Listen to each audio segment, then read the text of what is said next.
সকালের ব্রেকফাস্টে যদি এরকম একটা পরোটার সাথে ডাল হয় তাহলে কেমন হয় বলুন তো। আজকে আমি দেখাবো আপনাদের সেই ডালটা কিভাবে রান্না করেছি। আর অবশ্যই যদি ডালটা হয় বুটের ডাল ডিম দিয়ে, তাহলে তো আর কোনো কথাই নেই। হ্যাঁ, আপনারা সবাই ভালো আছেন তো? এই তো বুটের ডালটাকে সিদ্ধ করে নিয়েছি, খুব ভালো করে দেখতেই পাচ্ছেন একদম। তারপরে নিয়ে নিয়েছি আমার যা যা লাগছে, এরকম টুকরো করে আলু কেটে নিয়েছি পেঁয়াজ কুচি, আর নিয়েছি একটা সিদ্ধ ডিম। চাইলে আপনারা এর চাইতে বেশি ডিমও নিতে পারেন। ডিমটাকে সেদ্ধ ডিমটাকে ছিলে নিয়েছি, দেখতে পাচ্ছেন। এখন চলুন কিচেনে। প্রথমে কড়াইটা যখন গরম হয়ে গেল তখন আমি পরিমাণ মতো তেল দিয়ে দিলাম। ফোড়নে দিয়ে দিব 3টা শুকনো মরিচ, সাথে দিয়ে দিব একটা তেজপাতা, এরকম করে ছিঁড়ে নিয়েছি, অল্প একটু জিরে। তো আমার ফোড়নটা যখন হয়ে আসলো তখন আমি একটু নেড়ে চেড়ে নিচ্ছি। সাথে এখন দিয়ে দেব পেঁয়াজ কুচি,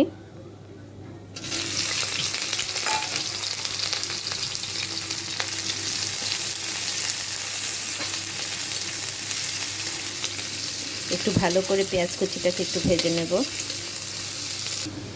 আমার পেঁয়াজটা ভাজা হয়ে গেছে, ঠিক এরকম একটা পর্যায়ে যখন হয়ে আসবে তখন আমি একে একে বাকি মশলাগুলো দিয়ে দিব। প্রথমে দিয়ে দিব, অবশ্যই ডালের পরিমাণ বুঝে দিবেন, দিয়ে দিচ্ছি আদা বাটা, রসুন বাটা, জিরে বাটা, কালারের জন্য একটু করে হলুদ গুঁড়ো, সামান্য একটু মরিচ গুঁড়ো, যদিও আমি এটাতে কাঁচামরিচ ব্যবহার করব তাই অল্প একটু করে দিয়ে দিয়েছি। তারপর দিয়ে দিব অল্প একটু জল।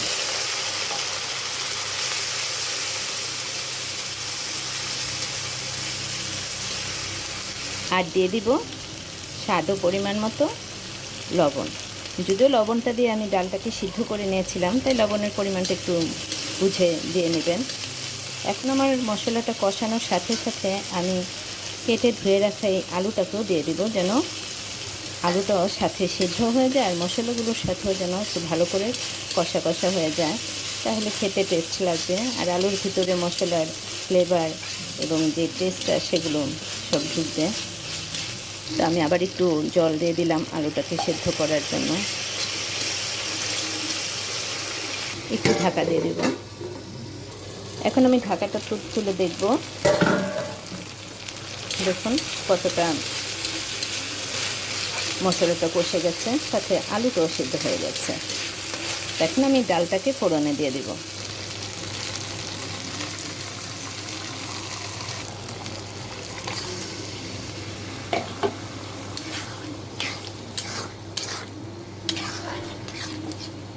জলটা আপনারা আপনাদের ইচ্ছে মতো দিয়ে নেবেন, যে যেমন ঘনত্ব খেতে চান। আমি একটু পাতলা পাতলা করে রান্না করব, যেহেতু বুটের ডাল রান্না করার পর এটা যখন নামানো হবে, ঠান্ডা হয়ে গেলে আর একটু টেনে শুকিয়ে যাবে, তখন এমনিতেই ঘন হয়ে যাবে। দিয়ে দিলাম কাঁচামরিচ। আমি শুরুতেই বলেছিলাম যে রান্নাটার মধ্যে কাঁচামরিচ দিয়ে করতে হবে ডালটা, তাই আমি শুকনো মরিচের পরিমাণটা অনেকটাই কম দিয়েছি। আর বাচ্চারা খাবে বলে কথা, এমনিতেই তো ওরা খেতে চায় না, তারপরে যদি আর একটু ঝালটাল হয় তাহলে তা আরও সুযোগ বোঝা যায়। তাই আমার ভালো করে এটাকে এখন একটু ফুটানোর অপেক্ষায় রইলাম। তো একটু ভালো করে একটু ফুটুক, আর একটু আমি ঢেকে দিচ্ছি। এখন আমি ঢাকাটা তুলে তুলব। দেখুন কতটা সেদ্ধ হয়ে আসছে।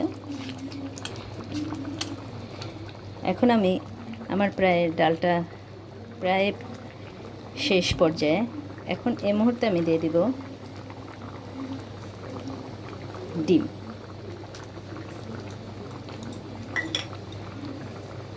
আর সাথে দিয়ে দিব গরম মশলার গুঁড়ো, আর দিয়ে দিব একটু চিনি। এই খাবারটাতে একটু চিনি দিলে খাবারটা খুব ভালো লাগে এবং খেতে খুবই টেস্ট হয়। তো আমি 1.5 চামচের মতো চিনি দিয়ে দিলাম। এখন একটু আস্তে করে নেড়ে চেড়ে নেব। আমার প্রায় ডাল রান্নাটা অলমোস্ট ডান। এখন আমি নামিয়ে ফেলবো। আর একটু ফুটে উঠলে তো হয়ে গেছে আমার ডাল। এখন একটু নামিয়ে নেওয়ার পালা।